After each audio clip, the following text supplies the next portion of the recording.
We don't play the social game. We are social. Power 98.5. Hi, this is Dan Aykroyd. He's progressive. He's beautiful. He's thoughtful. He's intelligent. He's powerful. He's positive. He is Stephen Cuoco on Power 98.5 Satellite Radio. Empowering listeners from the US to the UK. Live on air with Stephen Cuoco.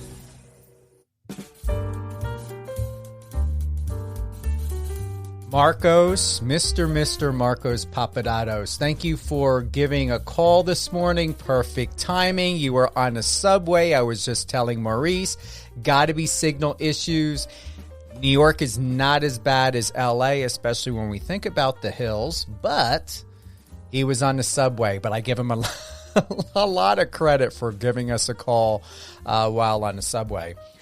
Good morning, good afternoon, and good evening, whether you're listening to us on the iOS or Android app, Siri, Alexa, Apple Music, which I'm so proud of. And I'm going to drop a gem here. And you guys know it, my assistant Christina, Jason. I enjoy listening to Power 98.5 on Apple Music. Yeah, I've got my own iOS or Android app. Yes, I do listen to it at times, even on Alexa. But I'm very proud. You know, top 10 in news. I hope I still am. But top 10 in news. That's huge. But you got to figure, we've got my show. We've got Resilient You with Alicia Pazzoni. She covers a lot with emotional health, resiliency. We got Let Me Tell You with Lady T. She's, did you guys hear?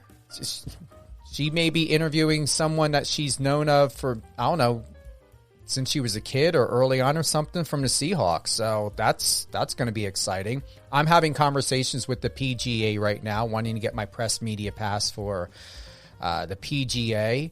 I'm covering UFC all week. Tonight, back to back. Fight passes tonight. So that's going to, check your local schedule for that, or it's on Fight Pass actually. And then we have ESPN Plus, Strickland this week. That was an interesting media day yesterday. So I'm going to be back at UFC tonight. 6 o'clock is the UFC Fight Pass. And then tomorrow we're doing UFC weigh-ins. And then Saturday's the big event with Strickland. I think that's, I don't know, what does it start at 6 or 7? Is it 7? All I know is I have to be there at 12. Yeah. So whether you're, once again, no matter where you're at in the world, wherever you're listening to us, you can always go power985.com, your premier home destination for all things news, music, sports, entertainment, reality TV, and great conversations when we think about lifestyle and more. It is a commercial-free station. I am now ready to add in advertising, but I'm not going to be like other stations, not turning it into a penny saver, not going to be calling myself a radio station and then have, affiliate shit and everything all over. You go to the website, you're not going to see any of that garbage there. I won't put it on there. It's not happening. I'm not putting pay per clicks on my station. It looks horrible. Horrible. I just told someone today I had to contact GoDaddy and was talking to a musician who's been in music for over 20 years. And I just had some questions because I build out that station myself. And he said, you've got the best looking satellite radio station website I have ever seen. This is no BS. You guys know I don't fluff. And because it doesn't look like a penny saver. There's not all this flashing stuff. It's all about the content. It's all about the people, and that's the way it should be. Because without great guests like Maurice Benard, without music, none of us would have a station. So we need to put our best foot forward and show respect as to, why we're doing what we're doing and make it about the community. Do we have any comments? Yeah, just a friendly reminder to everyone, whether you're listening to us on the app or on the website, you can click the messenger in the bottom right-hand corner, share us your thoughts, comments. Allison from Connecticut, thank you so much. Marcos, once again, thank you for the message and love and support. Anybody else, just go ahead, click that bottom right-hand icon, share with us anything. If you're wanting to submit or be a guest on any one of our shows, you can go ahead and email us at power98.5radio@gmail.com or the office email contact@power985.com. So the contact@power985.com goes to my team. Power98.5radio@gmail goes to my team and myself.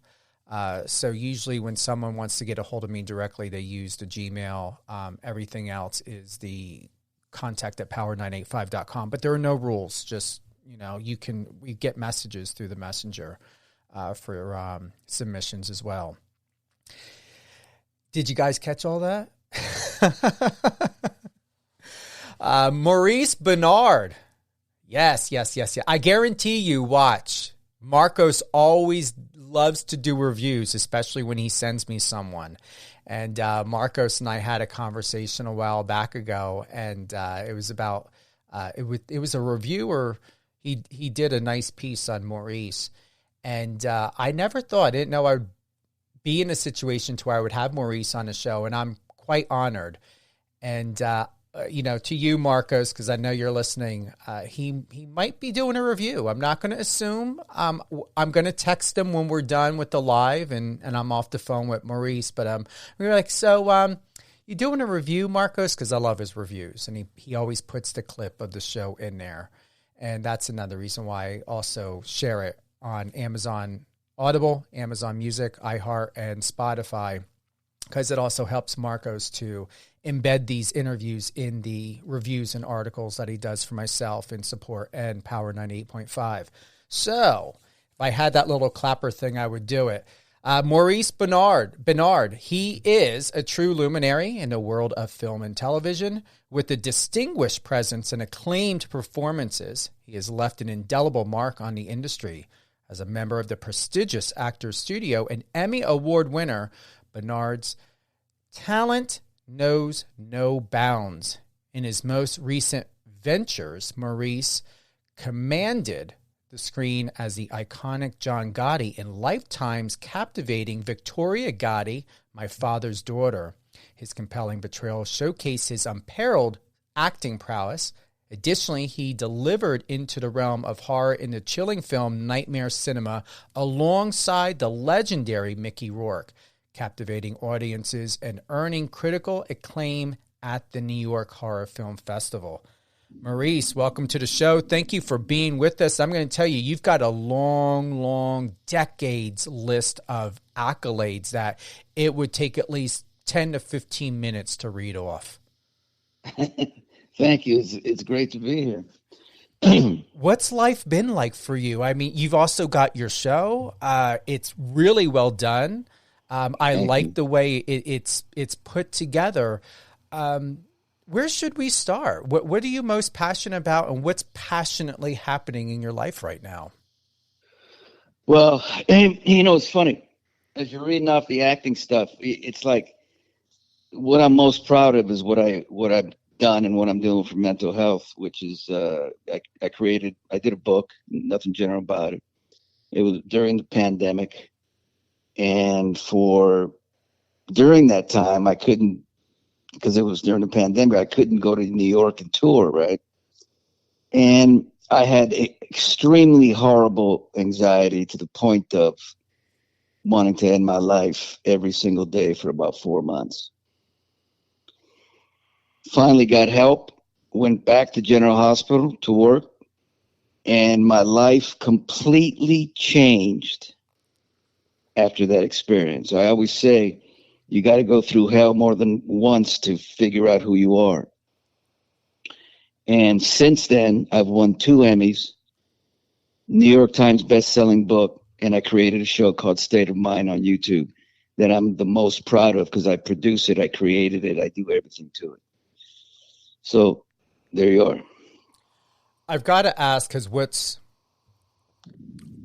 incredible and I'm going to say shocking is I would never have thought someone who's professional, you come across and deliver yourself being very strong, very resilient, to be a man that has honor.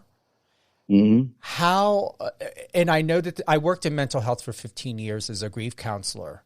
For yourself, were you shocked by the turn of events that were happening in your life? Were you, what was going through your mind, your heart, your body when the feeling and disconnection started to happen and you were getting challenged emotionally and mentally? I mean, where did it come from? Do you know where and why it started? Yeah, I think what happened was when the pandemic hit, my wife came into my room and said, "Your mom and dad are moving out. General Hospital is shutting down." I never stopped working for, over 30 years now. So, and then you're not going to do tour with your book, and it's the end of the world in my mind. So that night I had a rush, and it just completely took me over. I could not shake the fear every single morning, every single day and night. But let's say this, the pandemic has been great.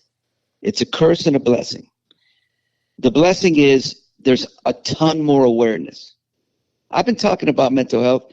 I was one of the first men to come out bipolar on Oprah. But nothing really happened after that. There was really no change. There was still a lot of stigma.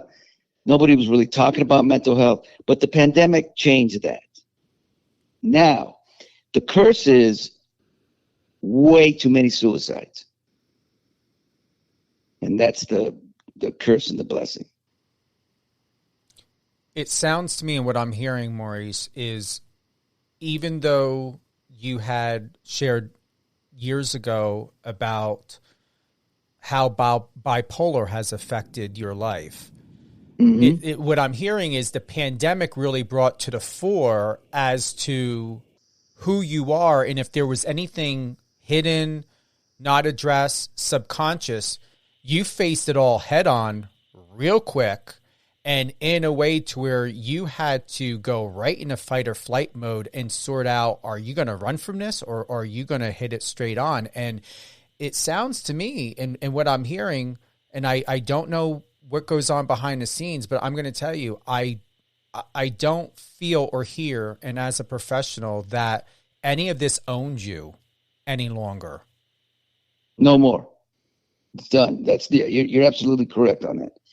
I think what's happened is, and I've gone through these thoughts and bad anxiety before. I think one thing that I've learned, and I had this last night, I did this panel with some great people speaking about mental health. One thing, if I could go back and I could have learned one thing, it would have been work on not caring what people think. That's been my problem forever. And when you're mentally ill, that feeling of what people think compounds that. Because not only are you feeling this, now it's what you're thinking about what other people are thinking. So during the pandemic, when I got through that, now I've worked on not caring what people think, and I fly. I feel like a different person. Have you ever thought to ask yourself, Maurice, and I'm going to ask you, if you, now that I hear that you no longer, it's not that you don't care, you take in consideration to be respectful. That's what I'm hearing. The other thing it's more like you just stay in the moment. You got to stay in the moment. Any negative thoughts, you put them out. You have to figure out how to put them out of your thoughts, distract them. That's what I've been doing for 2 years since the pandemic. And I'm just free. When you go through something, when you get close to death, right? I think. My wife always said to me, "You are stronger than you know." I even got T-shirts that say that. You are stronger than you know. Because I would go to her like during the pandemic, and I was crying every day. I would cry to the point of just getting. And she would look at me and she goes, and I'd say to her, I said, "I don't think I'm not going to make it. I'm not going to make it another day." And she would say, "Honey, you said that 1,000 times, and 1,000 times you've made it." And I think once you go through that, you got to there's two roads you can take, the good road and the bad road. If you take the bad road, you could get even worse, right? You take the good road and you work on what happened, and you know you don't want that to happen again. Life will reward you. And that's what's happened to me. Do you regret not being the man that you are today, years or decades ago? Yes, a little bit. I have to be honest. But here's the other thing you have to understand. Having not gone through all that torture, mental institution, everything that I've been through, it wouldn't have made me who I am today, obviously.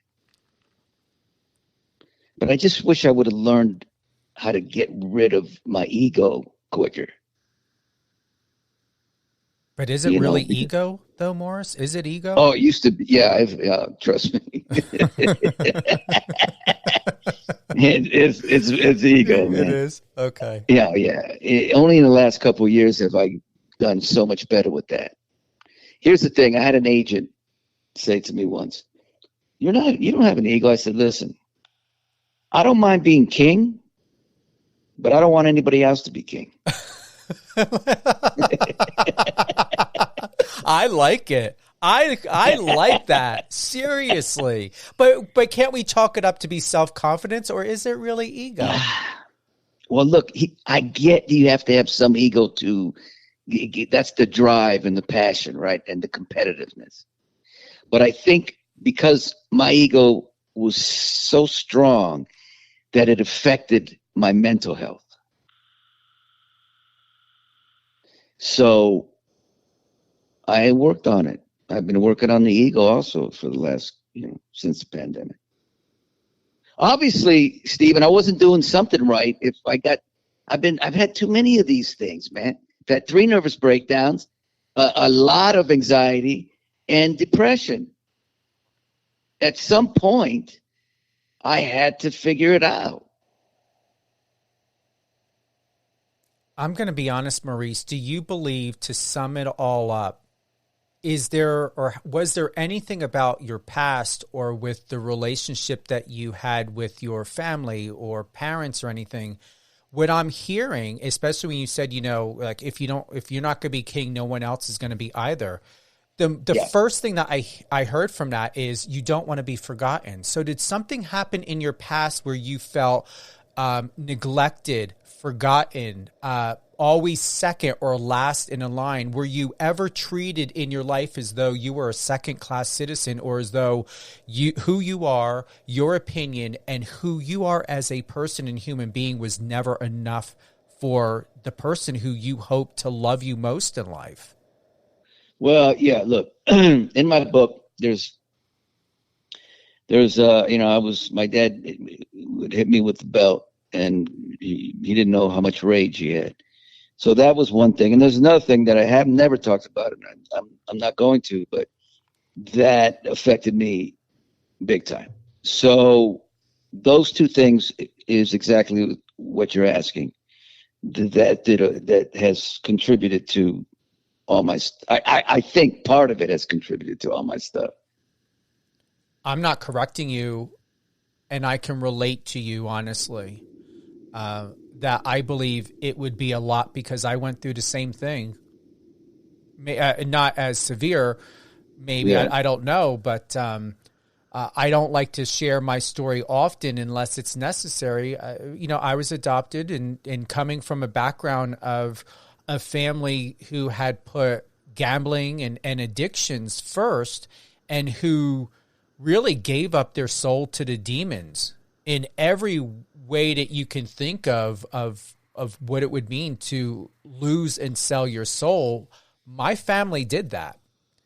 And even at the cost to where my grandfather couldn't handle my grandmother's death, and he kept her. Oh my God, I don't think I've ever said this to anybody. He kept my grandmother's body in a house for a week after she died. He really couldn't live with himself anymore. And he fell real deep into alcoholism, and it took the cops and the fire squad to remove him away from her body because he refused to leave her and to get her body out of the house. I'm shocked that I'm saying this because I don't tell people my personal business, but for some reason you just reminded me of that, and I just felt to share that with you. Well, it'll help a lot of people, trust me. This kind of conversation is what's needed. How are you now? How are you? Yeah, go ahead. Yeah, I'm fantastic. And I don't even go. And I'm not saying that this in a proud way or anything, but I haven't had therapy since the pandemic. But you do have a support system now. I do have a support system. General Hospital is like a family, and State of Mind, like my therapist said, who I hadn't seen in over 40 years, 35 years. He said, your State of Mind is your therapy. Because I get to go in there every week and just cry and laugh and talk and get into stuff. Was that your idea? Yes. I started State of Mind in the car on Instagram story, which people said, what are you doing? And it was to promote the book and talk about my mental life, how I've lived my whole life. And I talked for like 8 minutes on Instagram story. Nobody does that, man. But I did it, and fans came. I had, like 10, 20,000 every week coming on Instagram story. And then somebody suggested, go to YouTube. I said, I don't want to do YouTube, because I always say no in the beginning, and then I end up doing it. And I did YouTube, and it was really difficult at first, and I'll talk to you about that after we get up. But now it's become this, like, it's cool, man. It's like a brand now. It's really cool. What do you most? I don't know. Is it perhaps? Let me rephrase the question. What are you most grateful for when you think about yourself, of what you've accomplished with State of Mind? I think what I'm most grateful for, man, I'm getting emotional. Fuck.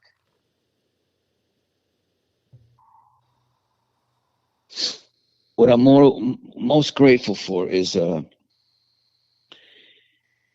two things that I think I've brought bipolar to the forefront. And I remember during the pandemic, it was probably the closest I've been to going to a tree and figuring out how to, do myself in. And then I remember I prayed. I said, God, please let me know what to do here. I don't know. And then my family came in my thoughts. And then I thought that if I committed suicide, then everybody who follows me on State of Mind or mental health or whatever would feel that it was all right to do it also. And I stopped myself.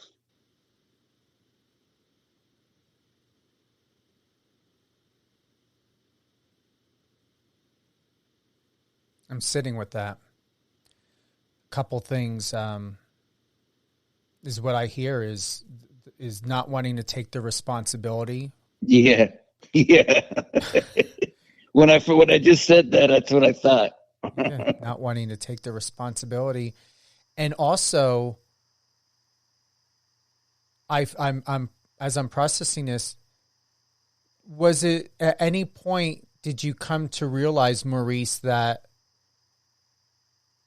you question your thoughts and actions by realizing of all the years and decades you've been in this world and with your wife Paula and your family, what, because did you have a realization that you know what it's like to feel forgotten and abandoned, that the fear that compelled you to be the man who you were so long ago, that you would have continued potentially a generational curse amongst your own lineage to go in that direction, and what it would do to your bloodline?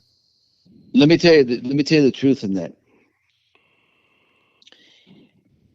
I was at the point of, I was feeling like I was a burden to my family. So I was going to be doing them a favor. That's when I think you're really close. You get what I'm saying? I do. So, and that's what I felt as the months went on. I mean, when you're in that state of mind, a couple weeks, a month, you can live with that torture and pain or whatever it is, the thoughts that go in your head. But after 3 months, and then it gets to 4 months, and your family, I remember walking in the room, my wife has been through everything with me, except my first nervous breakdown in the mental hospital. But I remember going in the room, and for the first time, she looked at me like she was tired. And so then I started going, it's just not worth, this is not good all the way around. But thank God that we are stronger than we know. We can get through this. Even though you think positively you can't, you will get through it. That's the bottom line. Now, it helps to have some kind of faith, whether it's God or Buddha, whatever you want to do, because life is way too hard to do it by yourself. You gotta feel like there's something else that gives you a little bit more power. That's just my opinion. But did you know we were going to get this deep, or what the fuck? No, but I know myself well enough, though, Maurice, that it does happen and can happen. Yes.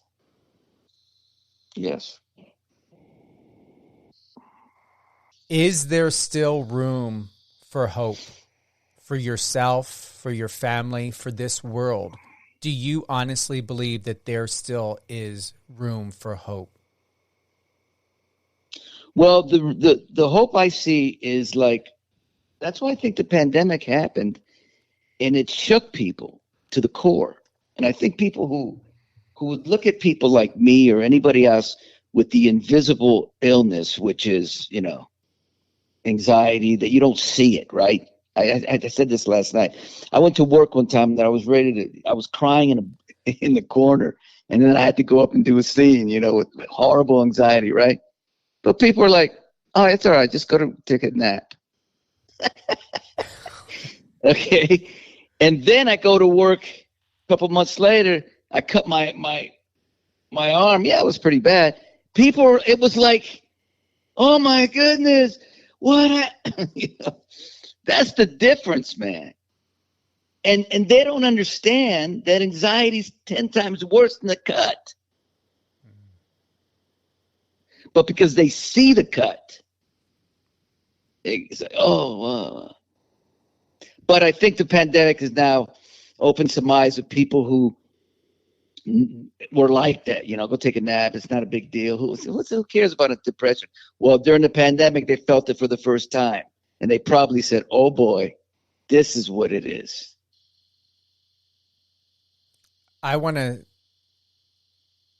give to you and share with you a thank you, because I'm going to have to say, no, I don't, because I never know where God, the universe, all the above, where messages, and we're all brought in each other's lives for a reason. And I'm going to honestly tell you, you just reminded me of my mom. She's no longer here, but my mom who adopted me. And my dad's still here, though. And in that, what you just said, I was now realizing through you, Maurice, of how I always knew I was blessed and very grateful to have my family, to have taken a kid that was, 7.5 years old, very traumatized, and spent, the last 49 years of my life still not as bad as it used to, but cleaning up a past that's not my past of what I went through with my family and certain fears and programs that I didn't know that snuck and seeped itself inside of me, and it did. And it took, like yourself, certain things or experiences or traumatic times for them to surface, to realize, oh, there you are. I didn't know you were there. Now I understand why I am who I am, why I did what I did, why I say what I say, why I believe what I believe. And I used to become so resentful and angry towards my mom, who chased after me when she's seen and witnessed and sensed the emotional and mental pain inside of myself. And here, someone's just telling you to take a nap.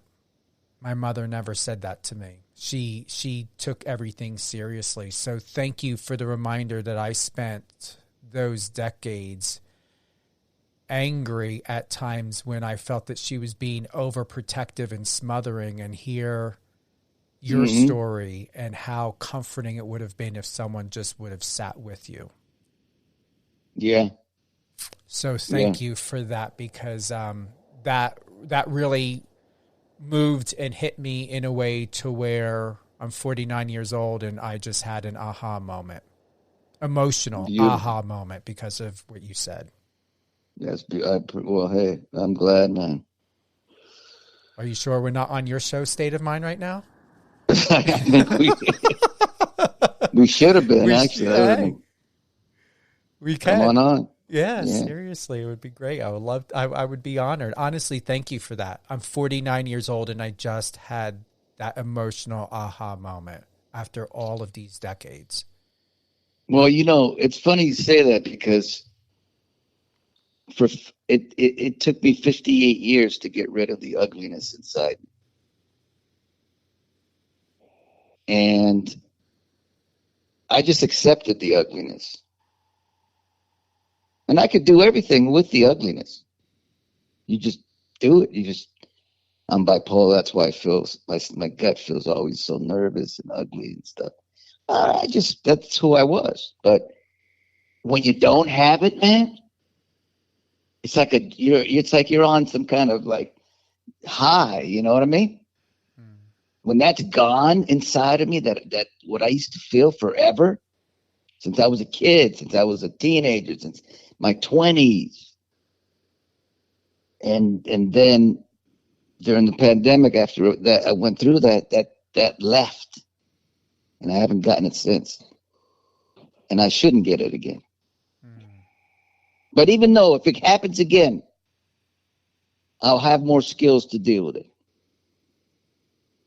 Or you just may realize that you won't have to deal with it, because you'll recognize it from the outside, from the exactly.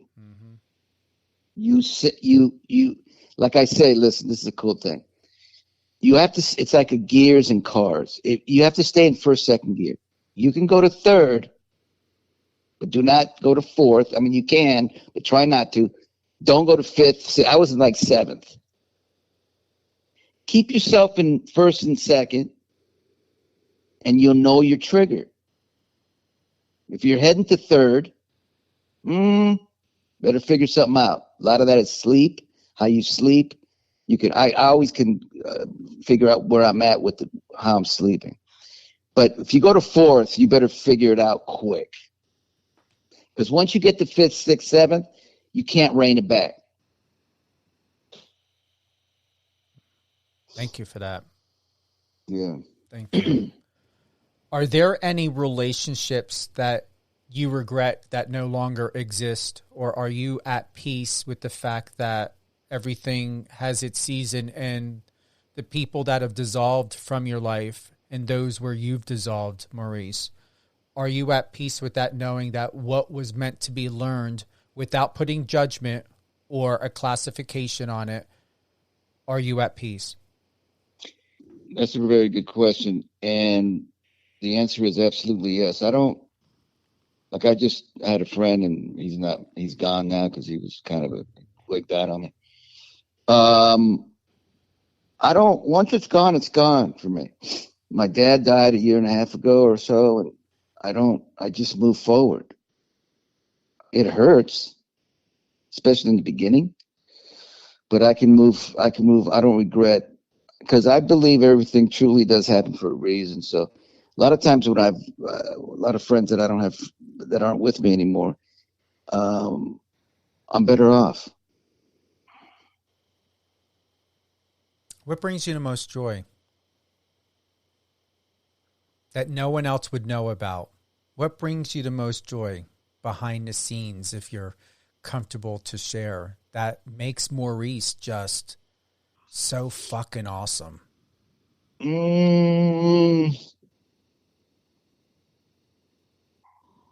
Trying to answer this as honestly as I can. I truly believe that what brings me the most joy is now that I have the joy and peace within me. There's nothing that makes me feel better than that. You feel I younger? never had that. Do you feel younger? Yeah, I feel younger. I feel. Look, I can never go to the supermarket really, because I was always nervous looking down. I didn't want to talk to anybody. And my dad, who's the opposite, my dad was the greatest. He would be like, "¿Qué pasó? Hello, how are you? Come here. What's your name?" He talked it, and I said, "Dad, why are you talking to everybody?" "Because I'm happy." "What do you mean?" "I know, but they're like strangers." "I don't care. I'm happy." And guess what? Now that's what I'm doing.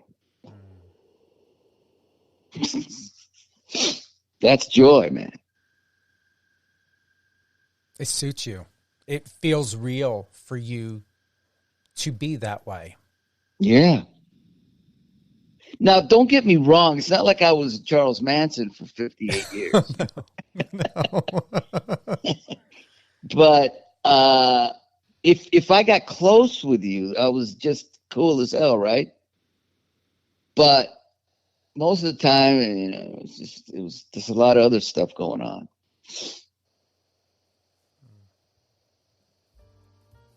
And you see on State of Mind, I'm just so loose and happy, and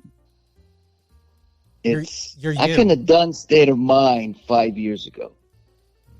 It would have been a different state of mind. It would have been a little more darker, maybe deep, maybe kind of intense. Whereas now it's just, I can be that, but it's all, it's what it is. You said earlier you never had that before.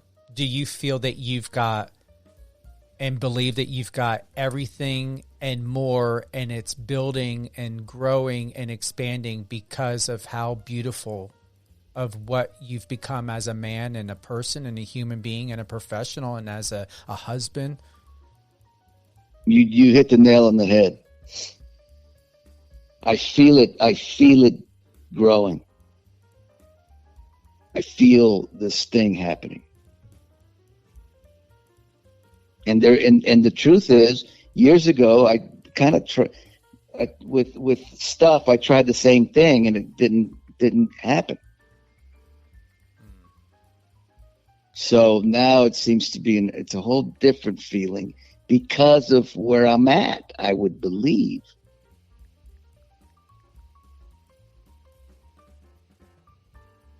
Pierre Abena. He just said, "You're a legend." Thanks, man. Any closing thoughts? It's been a great interview. You're a great interviewer.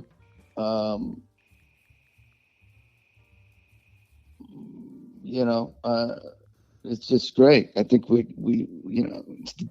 to even try to do more than this would be we've done so. You and I have connected, and that's what I love doing my show, because when I connect, when you connect, and I try to connect with everybody, you can feel it. Like even on the phone here, we're not in person. If we were in person, we'd probably be hugging and stuff. But, oh yeah.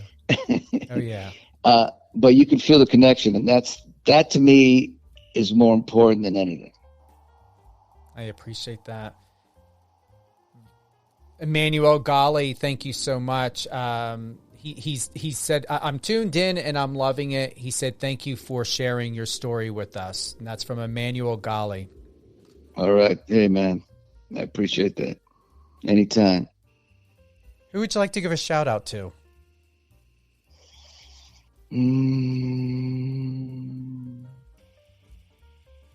Not really. I don't know. Maybe Stephen A. Smith, because I just saw him. I just worked with him last night. My wife, Paula Benard. That was in my head. I was like, "Are you going to be mentioning Paula? Is she on the list?" Yeah, Paula would be one. Anna Demergis, she's a good friend. Very cool. What's next for you? Marcos Tapalapalapapas. Yes, Marcos Papadatos. Yes.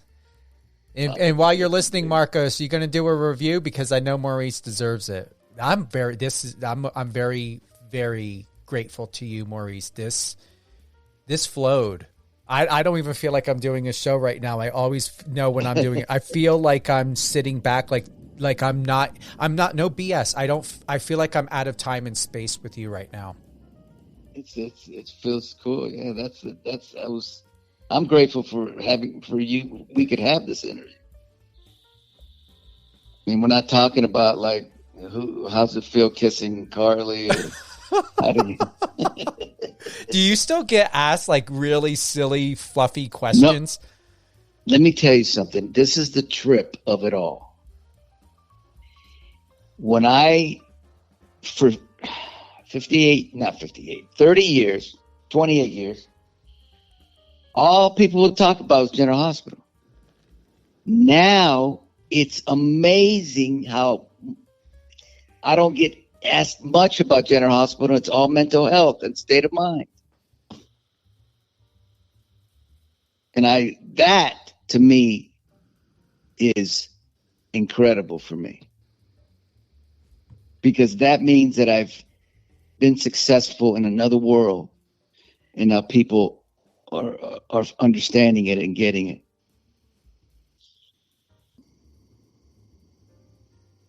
Well, I don't connect to anyone unless I'm really feeling connected to them, and I am with you, and I appreciate you for that, Maurice, and thank you for the opportunity, for what was in your heart, what your intuition was telling you. When we connected, and you have as much responsibility in this as I do, and the reciprocation is, you manifested this as well. I mean, I put out the signal, planted the seed, and you helped water it, and I want to thank you for that.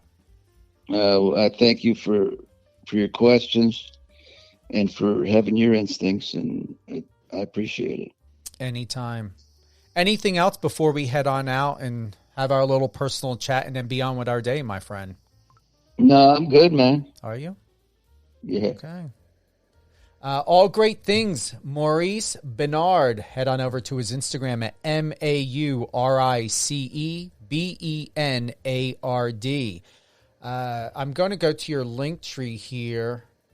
Sometimes it surprises me, and I see you're not TikToking, but eventually will State of Mind be on TikTok? Yeah, I'm on TikTok. It's Are you on Maurice TikTok? Benard 60. Maurice Benard 60. Okay. That I've needs to done- be added to your link tree. Yeah. Okay. I don't know if they don't have it on my thing. The I TikTok, that's weird. I'm on your Instagram, and a link tree has State of Mind watch on YouTube, new episode every Sunday. State of Mind with Maurice Benard. State of Mind watch on YouTube. Get State of Mind merch. Maurice Benard on Cameo, and buy nothing general about it. And then the icons, there's no there's not the TikTok icon on the bottom of that. So it's a good thing. So just to let you know, your team or whoever to add that. I'm gonna do it. They don't have Facebook either? Nope, just what I read off of nope. And well, actually they have Facebook, but it's gonna be the icon. I'm gonna click on it now. So the icon on the bottom does head on over 297,000 followers, and you're following 30 people. So the only icons on the bottom are Facebook, Twitter, Instagram, YouTube, email, and then what is this icon? This is Cameo. That's it. No TikTok. Okay, I'll get TikTok. I got like 100,000 followers. Yep. See that? I'm not even on your staff, and I already noticed that someone didn't do their job.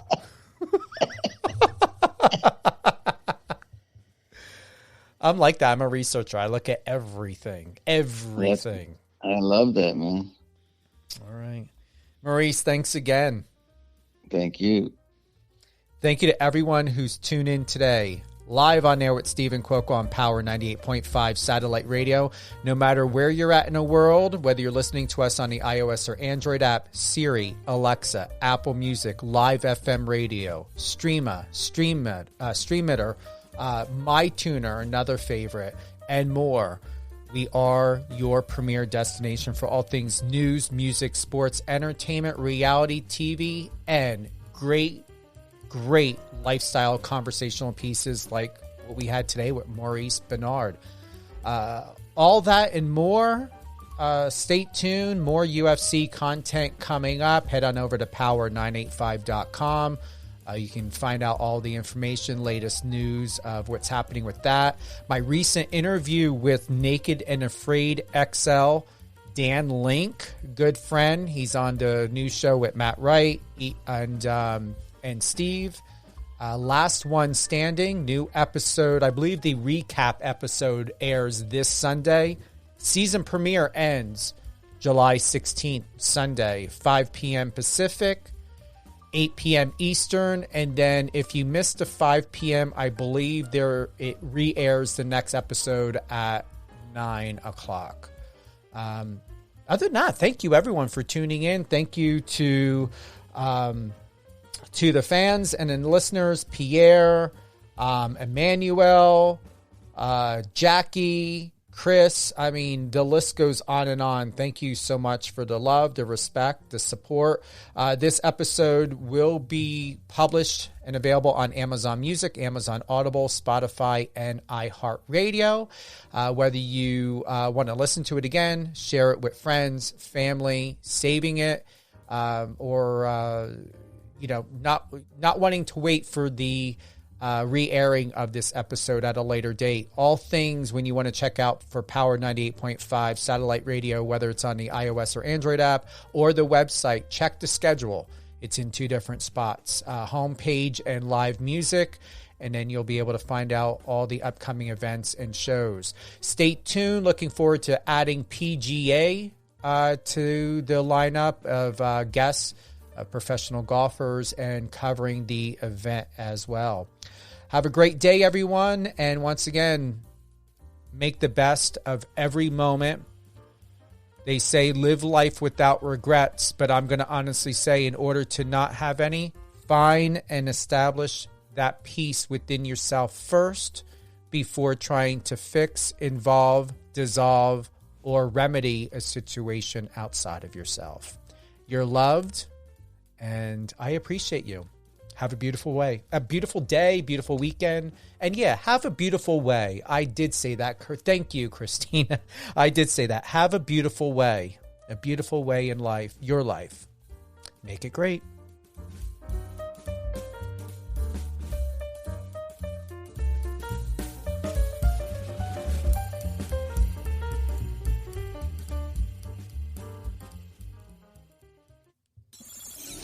Find us on your socials and let's connect.